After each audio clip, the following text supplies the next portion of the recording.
नमस्कार साथियों, पीकेपी study point में आपका स्वागत है। इस वीडियो में हम सब जीके जीएस के टॉप 25 इम्पोर्टेंट क्वेश्चन को सॉल्व करेंगे, जो आने वाले बिहार पुलिस एग्जाम के दृष्टिकोण से काफ़ी इम्पोर्टेंट होने वाले हैं।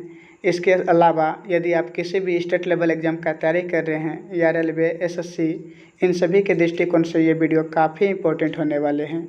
हमने आपके लिए सारे क्वेश्चन सेलेक्टेड लिए हैं। ये सब क्वेश्चन बार बार एग्जाम में रिपीट होते हैं, इसलिए आप वीडियो को शुरू से लास्ट तक अवश्य देखें। तो पहला नंबर क्वेश्चन देखते हैं दोस्तों। पहला नंबर क्वेश्चन है, राज्यसभा में मनोनीत सदस्य की अधिकतम संख्या कितनी होती है? तो इसका राइट आंसर हो जाएंगे दोस्तों 12। राज्यसभा में मनोनीत सदस्यों की अधिकतम संख्या कितनी होती है? 12। अब बात आया है दोस्तों राज्यसभा का, तो राज्यसभा के बारे में कुछ बातें जान लेते हैं। राज्यसभा के सदस्य बनने के लिए उम्र सीमा कितनी होनी चाहिए? तो राज्यसभा का सदस्य बनने के लिए उम्र 30 वर्ष होनी चाहिए कम से कम। राज्यसभा के सदस्य का कार्यकाल कितना होता है दोस्तों? तो राज्यसभा के सदस्य का कार्यकाल 6 वर्ष होता है। इस बात को भी हमें याद रखना है। उसके आगे देखते हैं, क्वेश्चन पूछे जाते हैं दोस्तों, राज्यसभा का प्रमुख जो होता है दोस्तों, राज्यसभा का सभापति कौन होता है? तो आपको बतलाना है राज्यसभा का सभापति उपराष्ट्रपति होता है। इस बात को आप जरूर याद रखें। यह क्वेश्चन एग्जाम में कई बार रिपीट हुए हैं। राज्यसभा का जो सभापति होता है वो कौन होता है? उपराष्ट्रपति होता है। अगला क्वेश्चन देखते हैं दोस्तों। अगला क्वेश्चन हमारे पास क्या है? नेक्स्ट क्वेश्चन है हमारे पास 2 नंबर, बल का सीजीएस मात्रक क्या होता है? तो आपको याद रखना है दोस्तों, बल का सीजीएस मात्रक डाइन होता है। और बल का एसआई मात्रक क्या होता है दोस्तों? तो बल का एसआई मात्रक होता है न्यूटन। बल बराबर फार्मूला एग्जाम में पूछे जाते हैं कई बार। बल बराबर फार्मूला क्या होता है? तो आपको बतलाना है बल बराबर फार्मूला होता है द्रव्यमान गुना त्वरण। इस बात को भी आप जरूर याद रखेंगे। और न्यूटन के प्रथम गति नियम से बल का परिभाषा मिलता है, वही न्यूटन के दूसरे गति नियम से बल का व्यंजक प्राप्त होता है। और न्यूटन के तृतीय गति नियम से प्रत्येक क्रिया के बराबर तथा विपरीत प्रतिक्रिया होती है। इन सभी पॉइंट को आप जरूर याद रखेंगे। नेक्स्ट क्वेश्चन देखते हैं दोस्तों। अगला क्वेश्चन क्या कहते हैं? 3 नंबर क्वेश्चन है हमारे पास। कहता है, राष्ट्रीय आय की गणना कौन करता है? तो आपको बतलाना है राष्ट्रीय आय की गणना केंद्रीय सांख्यिकी संगठन करता है।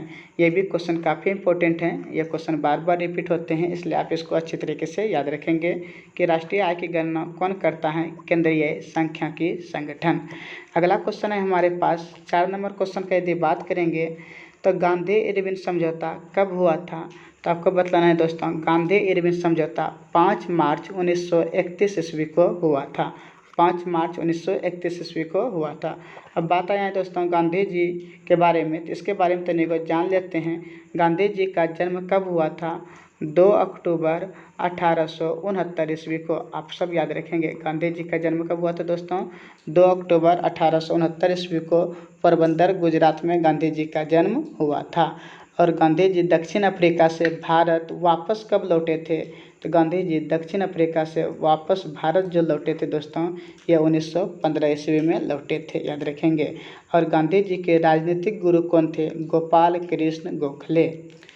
अगला क्वेश्चन देख लेते हैं दोस्तों। नेक्स्ट क्वेश्चन हमारे पास क्या है? अगला क्वेश्चन 5 नंबर है। कहता है, विश्व बैंक का मुख्यालय कहाँ स्थित है? तो राइट आंसर हो जाएंगे दोस्तों, विश्व बैंक का मुख्यालय वाशिंगटन डीसी में स्थित है। इससे रिलेटेड और एक क्वेश्चन पूछे जाते हैं, आईएमएफ का मुख्यालय कहाँ स्थित है? तो इसका भी राइट आंसर हो जाएंगे दोस्तों, आईएमएफ का मुख्यालय वाशिंगटन डीसी में स्थित है। डब्ल्यूटीओ का पूछेंगे दोस्तों, डब्ल्यूटीओ का मुख्यालय कहाँ स्थित है? तो इसका आंसर हो जाएंगे जेनेवा। और WHO का पूछेंगे तो इसका भी आंसर हो जाएंगे जेनेवा में, याद रखेंगे। ILO का मुख्यालय पूछेंगे दोस्तों, इंटरनेशनल लेबर ऑर्गेनाइजेशन, इसका मुख्यालय कहाँ स्थित है? तो इसका भी मुख्यालय जेनेवा में स्थित है। इन सभी पॉइंट को आप जरूर याद रखेंगे। नेक्स्ट क्वेश्चन देख लेते हैं। अगला क्वेश्चन हमारे पास क्या कहते हैं? अगला क्वेश्चन है 6 नंबर, योजना आयोग का अध्यक्ष कौन होता था? बात आया है योजना आयोग का दोस्तों। योजना आयोग का अध्यक्ष कौन होता था?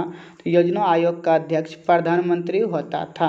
वर्तमान समय में योजना आयोग का नाम बदल के नीति आयोग कर दिया गया है। इस बात को भी आप जरूर याद रखेंगे कि योजना आयोग का स्थान किस आयोग ने लिया है, नीति आयोग ने लिया है। क्वेश्चन यहाँ से भी पूछे जाते हैं, नीति आयोग के पहले अध्यक्ष कौन थे? तो नीति आयोग के पहले अध्यक्ष प्रधानमंत्री मोदी जी थे। इस बात को याद रखेंगे और अभी भी वही हैं। और योजना आयोग के पहले अध्यक्ष कौन थे दोस्तों? तो पंडित जवाहरलाल नेहरू। इस बात को याद रखेंगे। योजना आयोग का गठन कब हुआ था? तो 1950 ईस्वी में, 15 मार्च 1950 ईस्वी में योजना आयोग का गठन हुआ था। नेक्स्ट क्वेश्चन देख लेते हैं। अगला क्वेश्चन क्या कहते हैं? 7 नंबर क्वेश्चन है, अर्थशास्त्र का जनक किसे कहा जाता है? तो राइट आंसर हो जाएंगे दोस्तों, अर्थशास्त्र का जनक एडम स्मिथ को कहा जाता है।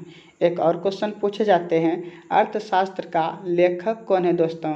यदि यह क्वेश्चन आ जाए तो अर्थशास्त्र के लेखक चाणक्य, विष्णुगुप्त, कौटिल्य, आप कुछ भी बोल सकते हैं दोस्तों। इस बात को याद रखेंगे। अर्थशास्त्र के लेखक कौन है? चाणक्य, विष्णुगुप्त या कौटिल्य, तीनों एक ही व्यक्ति का नाम है। और ये जो अर्थशास्त्र पुस्तक जो हैं ये दोस्तों राजनीति से संबंधित हैं, जो मौर्य काल से बिलोंग करते हैं। नेक्स्ट क्वेश्चन पूछ सकते हैं आपसे दोस्तों, इंडिका पुस्तक के लेखक कौन है? तो आपको बतलाना है दोस्तों, इंडिका पुस्तक के लेखक मेगास्थनीज हैं। इस बात को भी आप याद रखेंगे। रघुवंशम के लेखक कालिदास हैं। मालविका अग्निमित्रम के लेखक कालिदास हैं। नेक्स्ट क्वेश्चन देख लेते हैं दोस्तों। अगला क्वेश्चन क्या कहते हैं?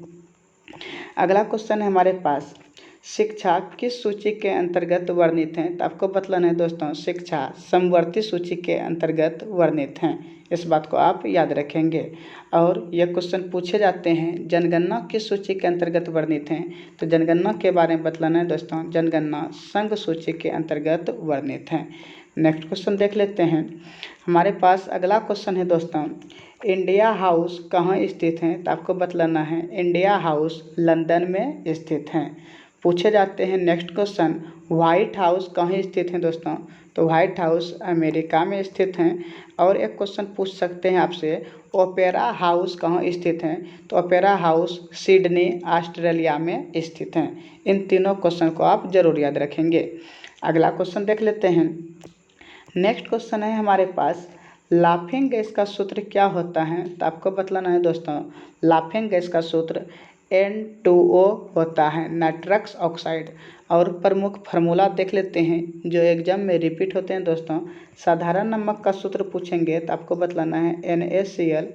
खाने वाला सोडा का सूत्र पूछेंगे तो NaHCO3। इस बात को याद रखेंगे। ये सोडियम बाइकार्बोनेट हो गया, खाने वाला सोडा। एक धोबन सोडा के बारे में पूछे जाते हैं दोस्तों, धोबन सोडा का फार्मूला क्या होता है? Na2CO3 into 10H2O। इन सभी पॉइंट को आप जरूर याद रखेंगे दोस्तों। ये साधारण नमक हो गया NaCl, खाने वाला सोडा जिसको बेकिंग सोडा बोल सकते हैं NaHCO3, और धोबन सोडा का सूत्र हो गया दोस्तों Na2CO3 इंटू 10H2O। एग्जाम में ये भी क्वेश्चन पूछे जाते हैं, धोबन सोडा के एक अणु में जल के कितने अणु उपस्थित रहते हैं? तो ये बतलाना है दोस्तों 10। नेक्स्ट क्वेश्चन देख लेते हैं। अगला क्वेश्चन क्या है हमारे पास? अगला क्वेश्चन है हमारे पास दोस्तों, भारत में पहली बार बैंकों का राष्ट्रीयकरण कब हुआ था? तो आपको बतलाना है दोस्तों, भारत में पहली बार बैंकों का राष्ट्रीयकरण 1969 ईस्वी में हुआ था। और कितने बैंकों का हुआ था दोस्तों? तो आपको बतलाना है 14 बैंकों का राष्ट्रीयकरण हुआ था। और एक क्वेश्चन पूछे जाते हैं दोस्तों, रिजर्व बैंक ऑफ इंडिया अर्थात RBI का स्थापना कब हुआ था? तो आपको बतलाना है 1935 ईस्वी में। और SBI का स्थापना कब हुआ था दोस्तों? 1955 ईस्वी में। इस बात को याद रखेंगे। नेक्स्ट क्वेश्चन देख लेते हैं। अगला क्वेश्चन हमारे पास क्या है? अगला क्वेश्चन है दोस्तों, मुद्रा राक्षस के लेखक कौन है? तो आपको बतलाना है दोस्तों, मुद्रा राक्षस के लेखक विशाख दत्त हैं। याद रखेंगे, मुद्रा राक्षस के लेखक कौन है? विशाख दत्त हैं। काव्य मीमांसा के लेखक कौन है दोस्तों? राजशेखर। रघुवंशम के लेखक कौन है? कालिदास। इंडिका पुस्तक के लेखक कौन है? मेगास्थनीज। इस बात को भी आप सब जरूर याद रखेंगे। और अर्थशास्त्र के लेखक चाणक्य, कौटिल्य, विष्णुगुप्त, जो कि आगे हम आपको बता चुके हैं। नेक्स्ट क्वेश्चन देख लेते हैं दोस्तों। अगला क्वेश्चन हमारे पास कौन सा है?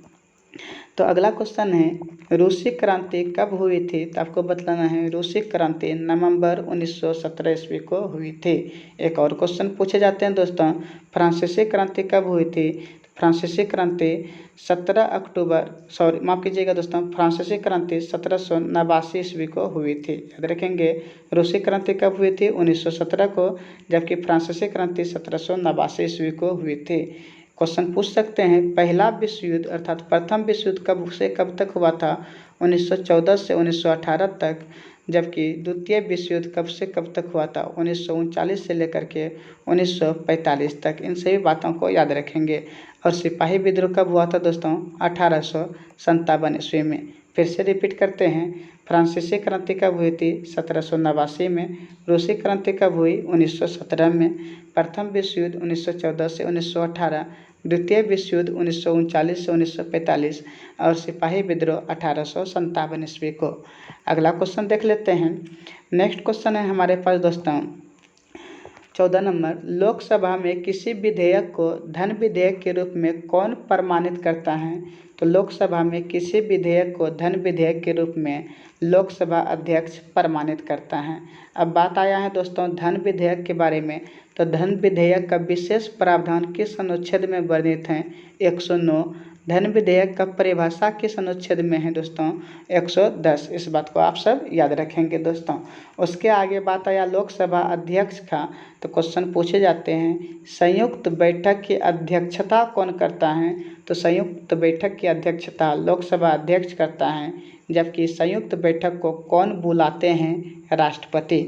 अगला क्वेश्चन देखने का काम करते हैं। नेक्स्ट क्वेश्चन 15 नंबर है दोस्तों, मोनोजाइट किसका अयस्क है, तो आपको बतलाना है मोनोजाइट थोरियम का अयस्क है। थोरियम का संकेत TH होता है और परमाणु संख्या 90 होता है, इस बात को याद रखेंगे। हेमेटाइट, मैग्नेटाइट, सीडेराइट ये किसका अयस्क है, तो लोहा का। हेमेटाइट, मैग्नेटाइट, सीडेराइट लोहा का अयस्क हैं। सिनेबार पारा का अयस्क हैं। बॉक्साइड एल्युमिनियम का अयस्क हैं। याद रखेंगे दोस्तों इन सभी पॉइंट को।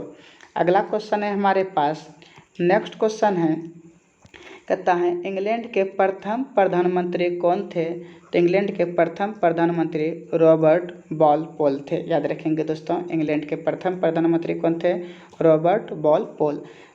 स्वतंत्र भारत के पहले प्रधानमंत्री कौन थे, पंडित जवाहरलाल नेहरू। जबकि पूछेंगे पहले गृह मंत्री कौन थे, तो पहले गृह मंत्री हो जाएंगे सरदार वल्लभ भाई पटेल। और स्वतंत्र भारत के पहले उप प्रधानमंत्री कौन थे दोस्तों, तो आपको बतलाना है सरदार वल्लभ भाई पटेल। राष्ट्रपति पूछेंगे डॉक्टर राजेंद्र प्रसाद।